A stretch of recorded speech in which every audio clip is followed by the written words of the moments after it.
The National Football League is much different than Major League Baseball. Plays 162 games. Or the NBA, 82 games. Or the NHL, over 80 games. Nope, there's only 17 regular season games. They all matter. Every week cannot be taken for granted, especially when it's Raiders Week.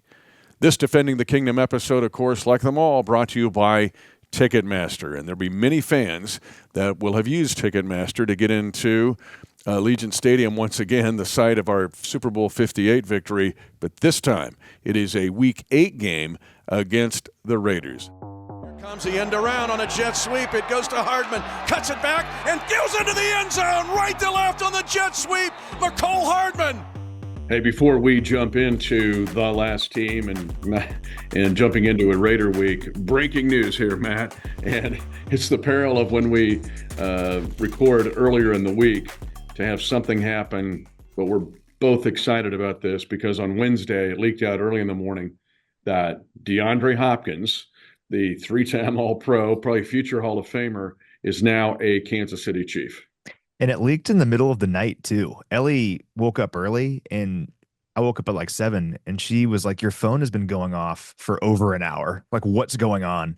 And whenever that happens, I'm like, something good probably happened, or bad, hopefully good. I check my phone, and that's the first thing I see. Awesome thing to wake up to. We can talk about it here, but yeah, I'm fired up about this. Nothing like an emergency segment in our podcast, Mitch. How about that? Yeah, I love it. We just need a breaking news ribbon at the bottom, lower third here. DTK breaking news. But I think the Kingdom's excited about this, as you and I are. When you look at D-Hop, you're thinking, okay, you look at the age. He came into the league the same year that Travis Kelce did in 2013. He was in that same draft. But volume receiver, catch radius, catch ratio, targets to drops is always been high. The fact that, and Brett Veach, I'm going to put it out, I think, on Twitter/X after we're done here, is can we get him NFL Executive of the Year? Because you didn't rip up your 25 draft equity. It's a 5th-round pick that could be a 4th conditional pick, depending on the production of D-Hop. But all those things being considered, at the least bringing in a chain mover, catch radius, red zone guy that still was at 75 catches last year. I remember our podcast last summer. It was like Veach never sleeps. He truly never does. Making Obviously, deals when you're getting pinged in the middle of the night, or Ellie is actually. He was making deals for a future Pro Football Hall of Famer at like 4 a.m. But yeah, I'm with you. Look at since 2013 when he entered the NFL, leads the league in targets, catches, receiving yards, receiving first downs, catches of 25 or more yards, and he's 3rd in receiving touchdowns. He just is a player that is reliable. You know what you're getting every single day from him. He's always been this reliable, consistent receiver. We always talk about with Kels, how he has the 2nd longest streak in the NFL since 2013 of catches in a game, like having a catch every single game. Well, Hopkins is first. So Hopkins and Kels in the same offense, having that kind of reliability, 2 players that you know what you're getting every single time. And defenses can't just double Travis Kelce every time now because you have to respect DeAndre Hopkins and what he can do on this offense. And the drop rate, this guy does not drop passes. He has been targeted over 1,000 times in his career, has a drop rate of 3%.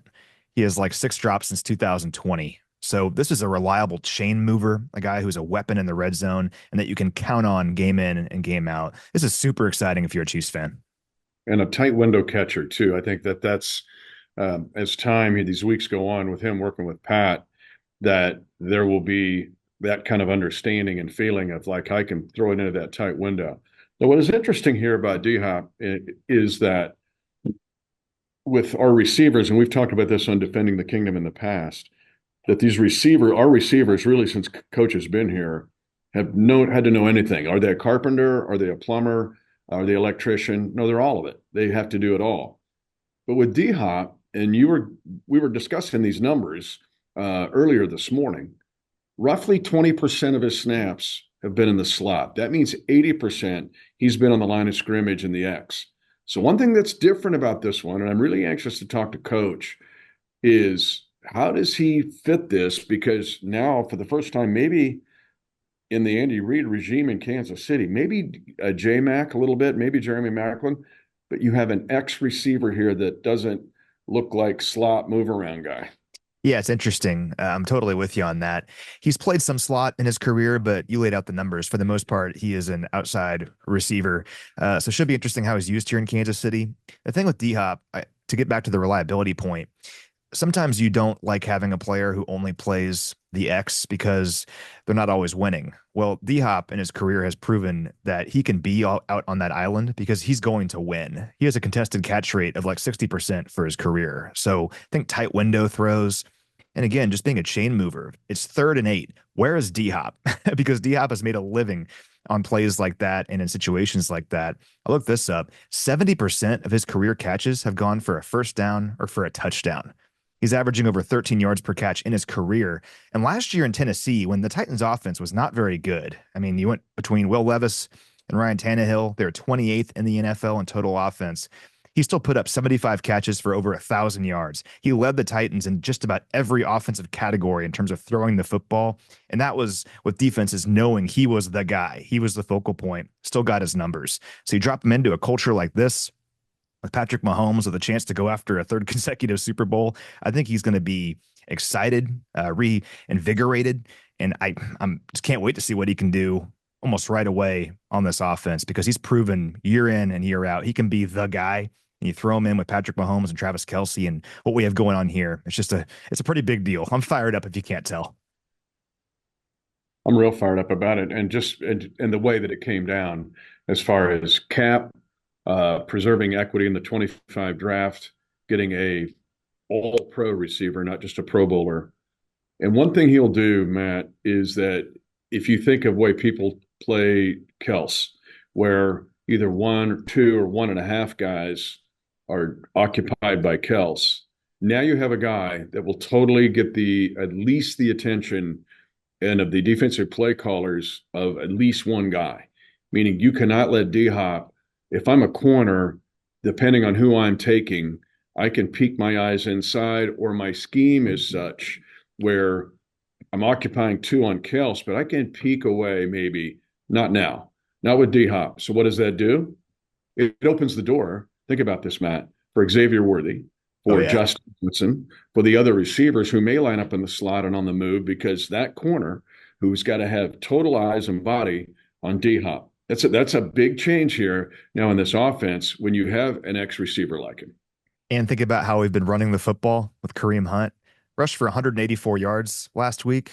This is just so much more for the defense to worry about because I'm with you. You have to worry about Travis Kelce, DeAndre Hopkins, that deep stuff down the field with Xavier Worthy. And now also the Chiefs have become like this power inside running team. So even though the points didn't really show it and the scoreboard didn't show it, we'll talk about later in the podcast about how the offense has been efficient in moving the football. And last week, they finally were really successful in the red zone. If they can keep that up, this offense could be special. We'll throw in DeAndre Hopkins to the mix now. It just changes everything for the better. My one question, Mitch, is when you see him, is the first thing you're going to do just pull him in by the chin and say, it's Raider week? Yeah. Give him the program. I might, because you and I got to pull back here now too, because we've got to turn here and get back to where we are, because remember, this is the last team to beat the Kansas City Chiefs. It's Raiders week. Hi, everyone. I'm Mitch Holthus, voice of the Chiefs, along with senior team reporter Matt McMullen. The theme of this episode of Defending the Kingdom is the last team. Don't take it for granted. It's Raiders week. The last team to beat us, which is hard to believe. It was Christmas Day last season, and we talk about this all the time. That was a real crossroads moment for this team because we had not clinched a playoff spot yet. We had to win to clinch a playoff spot, and weren't really sure where last season was going to go. And it could have gone one way where we say, it's not our year, a lot of weird stuff has happened this year, we'll get them next year.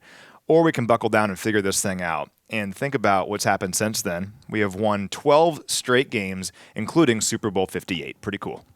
We maybe need to put together a video collage of Marty Schottenheimer and his motivationals when it was Raiders week, because, I mean, he was intense, but, man, the fur went up on the back of his neck when it was the silver and black. So if you want to get fired up listening to this DTK, let me just take you back to some moments. 2014, the Raiders are 0-10. The Chiefs had just come off a victory over the Seahawks, who were very good, and they had to go to play the Raiders, and it was best known as the Eric Berry cancer game because that's when EB, after the game, was diagnosed with his cancer. But Latavius Murray ran for 90 yards on a Thursday night, and I thought, the Chiefs lose that game. 2017, probably best known for seeing, Marcus Peters on the BART with his guy, Marshawn Lynch, who got kicked out of the game for fighting his own player. Pretty weird. Redo on a play. 4 redos. I went back and counted. 31-30. We'll get into this. Okay, another moment. Let's drive around the bus, John Gruden, after a win at GEHA Field at Arrowhead Stadium. Let's wheels on the bus go round and round. And then the Christmas Day game last year, where the Chiefs did not allow a completed pass for the Raiders in the last 3 quarters of an NFL game and lost. Now, that's where we're setting this. Only because if you're taking this game for granted, one of the things I hate about social media now, I like social media, don't get me wrong, but it used to be just in conversations or the locker room chatter or me taunting you or taking, hey, and it has no redeeming value, especially for getting ready for a game. It just sets up the ambush even more so.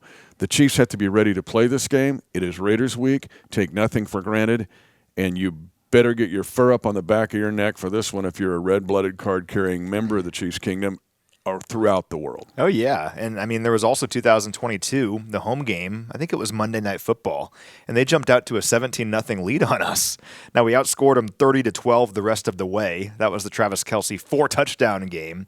But we don't really group that in with the ambushes because we won. We kind of forget that at first it didn't really start very well for the Chiefs. But these divisional games, you never really know. You kind of throw the records out because we know this team very well, and there's history there. And some NFL rivalries, they're not real rivalries. They're kind of manufactured. But Chiefs-Raiders is real. You feel it when you're down there. These teams don't like each other, and that's what makes it fun. But one thing that has always kind of bothered me, and it shouldn't bother me. I don't know why it does. But if you hear to national folks, they'll talk about the Christmas Day game, and they'll be like, the Chiefs got clobbered on Christmas Day. It was a 6-point game. I don't know. We lost 20-14, and that was the ultimate example of beating yourself. We 2 turnovers in the span of 9 seconds, both ended up in defensive touchdowns. Credit to the Raiders. They played great defense that day, but that's one of the things you got to keep in mind in this game. Every play matters. Every moment matters. You never know what's going to happen that could turn the game. And I look back at that 2014 game because, the Raiders were 0-10. Weren't very good, and the Chiefs were coming off a great win over Seattle. Well, the Chiefs right now feeling really good at 6-0. Got to make sure you go into this game with the same intensity you have the past 6 games, and because it's Chiefs-Raiders, I have no doubt that they will.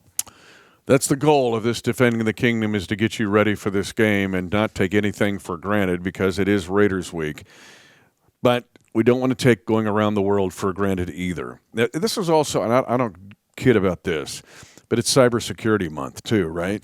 And we've all been through it maybe, but the ambushed hack and just how devastating it can be for our personal lives and for a company life. So just being vigilant against the ambush is a big deal. So we're going to be vigilant as we get into our trip around the world here and try to stay away from cyber attacks.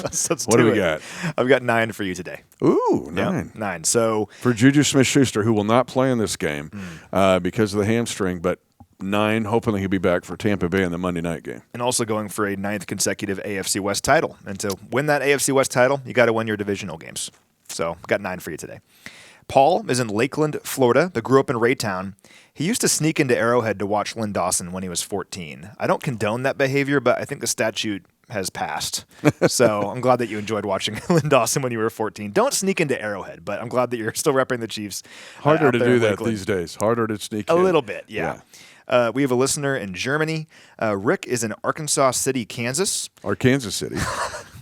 I was wondering. Okay. I was even thinking to myself, wouldn't it be funny if it was like a Versailles thing? It is. It's every week. Nevada. So it's not Nevada, Missouri. It's Nevada. It's Arkansas City, Kansas. I almost said that as a joke too. No, it's the way it is. It's Arkansas City. Yeah, Kansas. the home of the Bulldogs. by the way. And Cowley County Community College, home of the Tigers, which have had some great baseball players. Darren Dalton, remember Darren Dalton from the Phillies days? Yeah. He went to Cowley. A bunch of other guys. I truly learn something new every day on DTK. Arkansas City, Kansas. But he grew up in Haviland, Kansas. Home of the Dragons. Okay. Haviland Dragons, Barclay College. Okay. They have a college in Haviland, Kansas. Population maybe 100 people. Wow. And they have a college. Okay. It's called Barclay College. Yep. Very cool. You remember Jay Wade, who's in the NBA now? Cavaliers played at K-State. Wade. Dean Wade. Dean Wade. Yeah, Dean Wade, good His player. dad played high school ball, 8-man in Haviland, Kansas for the Dragons. Really? Yep. Where is it? South Central Kansas, west of Pratt, on Highway 54. Okay. So between Dodge City and Wichita. Okay. Well, now I know. Well, shout out to Rick. Purple and gold, Dragons, forever. Shout out to you, Rick. Joanna is in Stockholm, Sweden. I have like an infatuation with Scandinavia. I want to go. Are you in? I'm in. Okay. My wife's Swedish heritage. Okay. She's in. She wants to go. We'll go to Sweden. If we're going to Germany, because I want to do that, to have a tourist trip, not a football trip, then we got to go to Sweden too. So we're in. Okay, I'm in. Get the Kai out. We'll all do this. Oh, she'll be down for sure. Paul is in Tonganoxie, Kansas. Chieftains. Yep. You might remember Todd and Mary from last week. They're from Phnom Penh, Cambodia. Yeah. So this is cool. This is what I love about. But they're in government service, right? Yeah, U.S. diplomats. Okay. Yeah, at least Mary is. So this is the redeeming part of social media and YouTube and stuff like this, because I obviously talked about Todd and Mary last week. Bill was listening. He's also in Phnom Penh, Cambodia, and is a Chiefs fan. And he's like, Todd and Mary, let's hang out and watch the Chiefs game. So I want all three of you to get together, take a photo wherever you are in Cambodia, watching the game in the middle of the night or at 7:30. Send us that photo, and that would make our day. So pretty cool. We're connecting people around the world. Cambodia Kingdom. Yep, Cambodia Kingdom. I love it. We met Christian. You and I did. Christian is from Napa. We met him at Levi's Stadium on Sunday. He grew up a Niners fan, but made the switch when Joe Montana got traded to the Chiefs, and he's stuck with the Chiefs ever since, which is really cool. And saw us up at the press box just eating some nachos and came over and said hi. So shout out to you, Christian. Thanks for saying hi. This is more. Thanks for hanging in there through the 2 and 14s, even though Joe Montana was long gone. You have been paid for your devotion. You have. That's what's so cool about, I think, that era of Chiefs fandom, is that so many people kind of paid their dues. They stuck with us, and then it's all paying off now. This is more of a statement or a question than an around the world, but Catherine does pose a great question. If I'm the senior team reporter, who is the junior team reporter? I need to figure that out. What a great question. It's a great question. That might be a whole DTK episode. Yeah. You would have to answer that question because they would be your junior officer. We're on the search for the junior team reporter. Nikki also makes a great point. Nikki always writes in. And Nikki said that, last week we talked about how the Where's schedule. Nikki from? Hannibal, Missouri. Okay. Yep. Mark Twain. Yep. She said that, sure, the schedule might be thirds now, like we said last week, but it's really not because we play 20 games every year. So it's still quarters. And I can't argue with that. Nikki, we can't say that. You can? You can. That goes back to social media. You can be not Nikki on there. You could be Mark Twain on social media and go, we always play 20 games. That just taunts the opponent. But we get what you're saying. Yeah, it is true. The final quarter of the season is always the most important and has been the best for us lately. So we'll go with that. If you count the 3 preseason games, it's 20 games without being hubris or whatever. That's true. Hopefully we're playing 20 games, 21 games, whatever it works out to this year. Nikki, stay humble, and stay hungry on the banks of the Mississippi River. Okay, I'm going to add one too because it was a great Chiefs Kingdom show. People can come out live. We're at Hy-Vees all across the metro, and it was Nick Bolton. It was great. It was this kind of, you would have loved it because this was combo Mizzou, MIZ, Chiefs Kingdom. But you know who has the best man cave in Chiefs Kingdom history? Who? Caveman Bob. Okay. And I called him Cowboy Bob during the show, and he was kind of offended. I thought, well, no. I mean, Dak Prescott's right behind you. It's Cowboy Bob. Caveman Bob has a 4-sided scoreboard, like an arena. Yeah. Like think of T-Mobile Center in his basement. What's he put on there? Scores.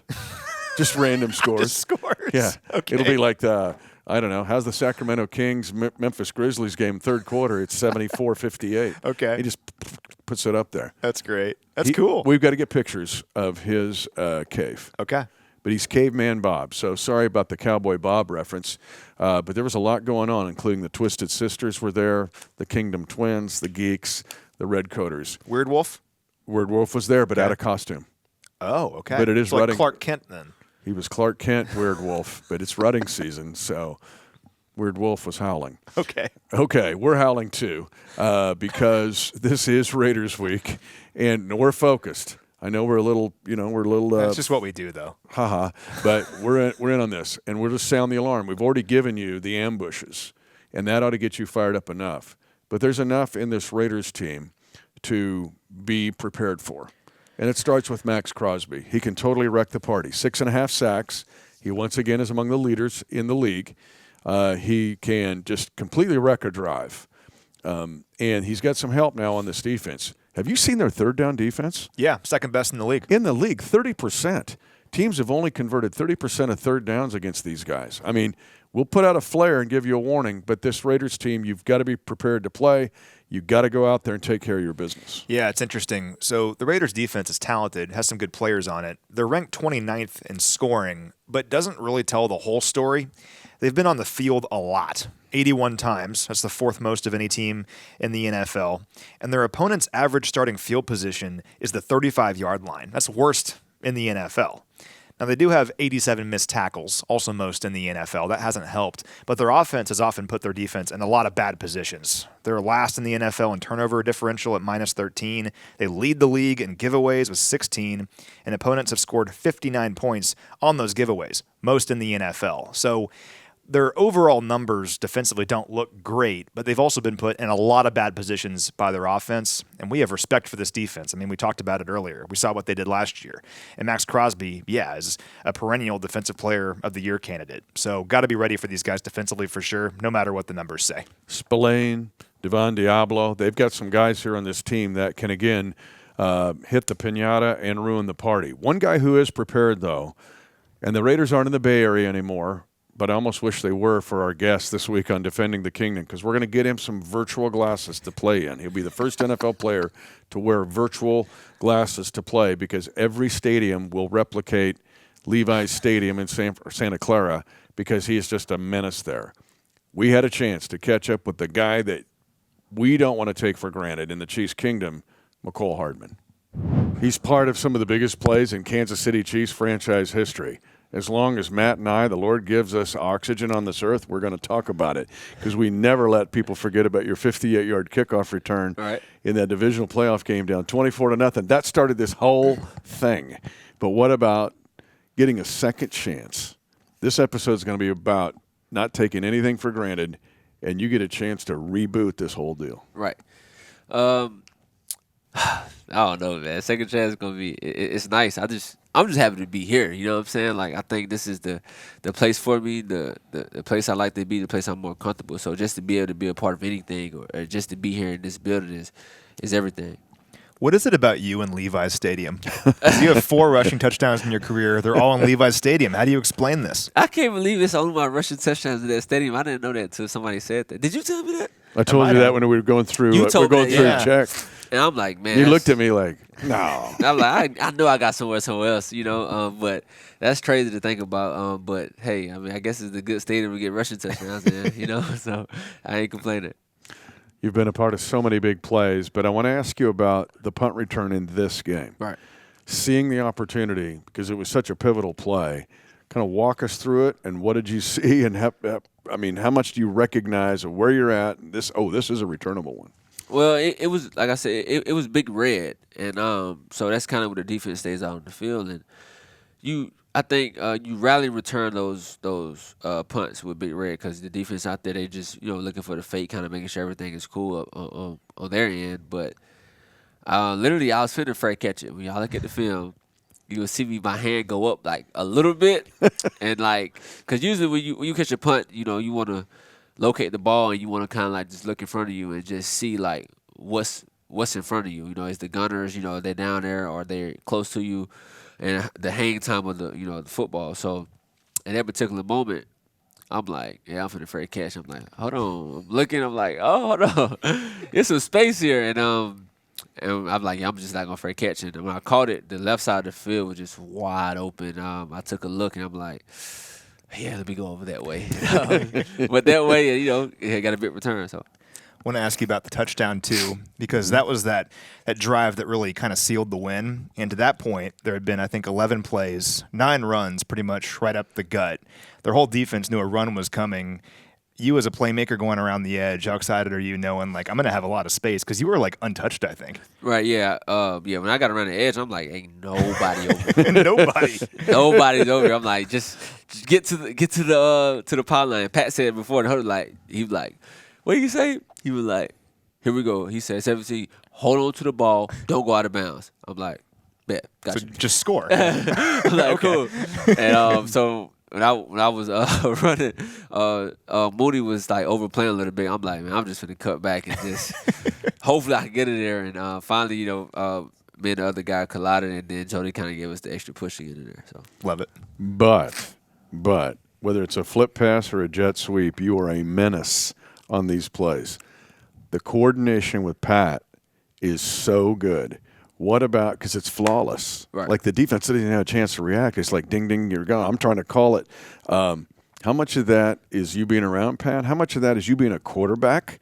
Because you were an awesome quarterback in high school. How much of all that's come into play in these jet sweeps? I think just Pat got a good feel for those jet sweeps and even the pop passes. I think he got a good feel for my speed and how I'm approaching the mesh point or the toss point. We've been doing it since my rookie year, so it's a good feel there, and he knows kind of like what. How I'm approaching and my speed gaining on that, because you don't want to go too fast. You kind of want to have a good speed so that when you get the ball, you can kind of like bubble, or you can, get around the defensive end so you can, have that room on the outside. So I think we got a real good feel of, the speed at the mesh point. Xavier's pretty good at those too. And you guys have sort of a similar skill set. How have you taken him under your wing here? You're a veteran now, which is hard to believe. I know, right? X's a great player, man. He's fast. He got all the tools to, be a good receiver or a great receiver in this league. So just the things that I learned when I first got here, with the guys that was here, and just taking what I learned, and teaching him, and I think he's doing a good job of, listening and learning. He want to learn. He want to be great. So just not trying to overwhelm him too much. Just give him, little tips here and there as we go, and you can see it, apply as the games go. Then make him wear that Bulldogs shirt too after your Bulldogs beat the Longhorns. He had to wear that, man. It's an SEC thing, man. When you're in the SEC, man, you gotta understand like it's the real deal. It's not the Big 12, none of all that stuff. No disrespect to the Big 12. I think they was in the Big 12, right? They were, yeah. Yeah, so no disrespect. They're new to SEC now. Yeah, it's a new SEC. So you gotta get that welcome one time. You know what I'm saying? So I think that was a good welcome for them. That's a great football team though. So they definitely gonna be in the mix of the the playoffs or even the SEC championships. Yeah. Creed learned this too. He had to wear the Tennessee jersey after Trey Smith. Oklahoma has no chance in this. Sorry, Creed. That's not this year. Maybe a couple of years they can get some of those guys in there. But it's different in the SEC, man. It's the mini NFL, and they call it that for a reason. Any given day you play SEC team, you get beat. Vandy beat Alabama. Who ever thought that? Yeah, no but kidding. You can't go in there thinking it's gonna be easy because you just never know. Yep. Yeah, Vandy's good this year. This theme again is not taking it for granted, and I'm just going to say Raider Week, and not taking this game for granted. Especially, this is the last team that beat us. Right. So your preparation, team's preparation for this specific week. Overall, you take it. You approach it as another week. But it's the Raiders, man. It's one of those rivalry games that you look forward to. It's the game you circle on your calendar, and it's a team that they want to beat us. They want to come out here and give us their best shot. But I think it's just up to us to go execute the game plan. But it's Raiders week, bro. You gotta know it's gonna be a tough game. It's gonna be one of those tough, grimy games that you're gonna go out there. You gotta dig. You're gonna fight for a win. So. Got a team to prepare for, game to play. I know all that, but for a split second, when you're on that field again, you're gonna go back to that spot in the end zone and go, "That's pretty cool." Yeah, I gotta go over there and see what it looked like over there, and see if it still got that aura around it, But it's gonna be fun playing that stadium again, man. It's a great stadium. They got one of the nice stadiums in the NFL, and so it's gonna be fun to go up there and try to put on a show. I'm happy for you. That's so cool that you caught that touchdown, man. I appreciate it, man. Appreciate that. And we'll close with this though. How cool is that? Because someday, God willing, you'll have grandkids, and you'll be sitting on your knee and go, "Hey, let me show you this." Right. I can't wait. To have that moment for all time. And they'll go, "Well, wait a minute, Grandpa. Why are you wearing 12? I know, Yeah, right? Yeah. Weren't you 17? Yeah, I really excited for my son to see stuff like that, man. You know, because I want to play football and so when he get like 5 or 6, you like, I'm gonna show you this right quick. This is what I did, you know, just letting you know. But that's gonna be a great moment just to go back, because that's something you can't take away. You know, that's one of the things that's gonna be in history forever. It's only been like 2 walk-offs. I think James White got one, and I got one. So we with them 2 guys that's in that history forever. You know, so that's one of those things that, like I said, you can't take away. So it's good to be always see them plays or play that over when Super Bowls come around. Don't take the moment for granted. Don't ever take the player for granted. Matt and I could rent a theater tonight and show you all of his big plays, and a lot of plays that you've forgotten. So, Matt, you and I put this out there all the time. If you look at how many big plays Mecole Hardman has had, not just the Super Bowl walk-off catch, but their 104-yard kickoff return against the Chargers, 67-yard punt return for a touchdown against Miami on the road. So many plays that have been pivotal in flipping the game over, and it's awesome to see him get a second chance to add to his lore. Yeah, just so happy for that guy. We've had a chance to get to know him over the years. It's crazy he's been in the league as long as he has now, but he's the same guy from day one. Just a great attitude, always smiling, always trying to lift others up, always treated us so well. And for him to, go to New York wasn't the experience he wanted it to be, but he came back here, and to catch the game-winning pass in the Super Bowl is just the coolest thing. And he helped us win last week too. I have a super obscure stat for you. Are you ready? Okay. He is the first player since 2020, it was Nyheim Hines back in 2020 to do this, to have 15 receiving yards, 15 rushing yards, and 50 punt return yards in a single game. How about that versatility? The first Nyheim Hines reference I think we've had on Defending the Kingdom. First one. So the Colt fans who have kind of waiting for it. Yeah, waiting for it. They're like, yeah, Nyheim Hines. Bills fans. Offensively and quarterbacks, so Aiden O'Connell is out. He has a fractured wrist. But Gardner Minshew can be dangerous. I'm just going to tell you, he's won 24 games as an NFL quarterback. He made the Pro Bowl last year as an alternate in 2023. Remember how he rallied the Colts after Richardson got hurt and had over 3,000 passing yards. Minshew almost pushed the Colts to another level. The fact that he has also, in his career, 63 touchdown passes, and this year, a key piece, they won at Baltimore. The Raiders won at Baltimore over the Ravens. That's all you need to know to get your attention up. He's the mustachioed Minshew and all this other stuff, but if he gets hot, it can be a problem. The thing with him is consistency, and that's why I don't think he's been a consistent NFL starter in the NFL, is because he hasn't been consistent week to week. But while he has been not great at times, he's also been really good at times too. And you never quite know what you're going to get when you're playing a guy like this. Yeah, he was great against the Ravens in week 2. To go into Baltimore to beat that team, particularly after they had just lost to us and they were, trying to get back on track. They lose to the Raiders. So Minshew, we respect him. So they're 2-3 in his starts. He has 4 touchdown passes, 5 interceptions. Like we said, beat the Ravens in week 2. Got benched after losing to the Broncos in week 5. Enter Aiden O'Connell, started a couple games. Now he's hurt, though. So now it's back to Minshew. This is a veteran player who's been around the block, who's been on good teams and led comebacks and won games. So we respect Gardner Minshew quite a bit. Got to be ready for him. He's not been great this year when under pressure or when blitzed. And this Chiefs defense, of course, has been so good over the first 7 weeks of the season. I think the best defense in the NFL. Can't go into this game complacent, though. Got to make sure you create that pressure and make sure you stop Gardner Minshew quite a bit here in this game. The other thing that gets your attention is Brock Bowers. Oh, yeah. You've watched him at Georgia, and when they got him in the draft, you and I always were there, watch every pick in the draft. We're like, ooh, okay, we got to deal with this guy. We want everybody in the kingdom to understand this guy has had the best 7 games to start a career of any tight end in NFL history. That includes our Travis Kelce. Obviously, remember only played 1 game with an injured year, but still, we can go down through all Gronkowski, Sharp, Gonzalez, Brock Bowers is off to the best start of any tight end in NFL history in his first 7 games. This is the guy when you're looking at the Raiders offense because Devontae Adams is no longer there. We'll see if Jacoby Myers plays. He hasn't played the last couple weeks. He probably will. But Brock Bowers is the guy on their offense. He leads this team in catches with 47 and receiving yards with 477 already. Those 47 catches rank second in the NFL. Only Chris Godwin has more. He averages nearly 9 targets per game. He had a 57-yard touchdown against the Broncos a few weeks ago.